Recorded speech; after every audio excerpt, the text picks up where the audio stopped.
बिहार और मध्य प्रदेश एटीएस की संयुक्त टीम ने सोमवार सुबह एक बड़ी कार्रवाई करते हुए मधुबनी से संदिग्ध राष्ट्र विरोधी गतिविधियों के आरोप में एक मौलाना को गिरफ्तार किया है। आरोपी की पहचान 26 वर्षीय इजहारुल हक उर्फ मौलाना इजहार कासमी के रूप में हुई है, जो मधुबनी जिले के पंडौल के सरसपाही का मूल निवासी है। फिलहाल नगर थाना क्षेत्र के एक मदरसे में रह रहा था। यह कार्रवाई मध्य प्रदेश एटीएस थाना कांड संख्या 6/26 के तहत भारतीय न्याय संहिता की धारा 152 और यूएपीए की धाराओं के तहत की गई है। एटीएस के अनुसार प्रारंभिक साक्ष्यों से खुलासा हुआ है कि आरोपी कथित रूप से एक पाकिस्तानी हैंडलर के सीधे संपर्क में था।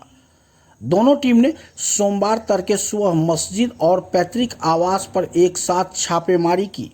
इस दौरान आरोपी के पास से 2 एंड्रॉयड मोबाइल फोन बरामद किए गए हैं, जिन्हें फॉरेंसिक जांच के लिए भेजा गया है।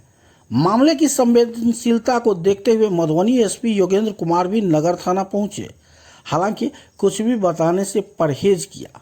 वहीं सुरक्षा एजेंसियां आरोपी को स्थानीय अदालत में पेश कर ट्रांजिट रिमांड पर मध्य प्रदेश ले जाने की तैयारी में जुट गई है।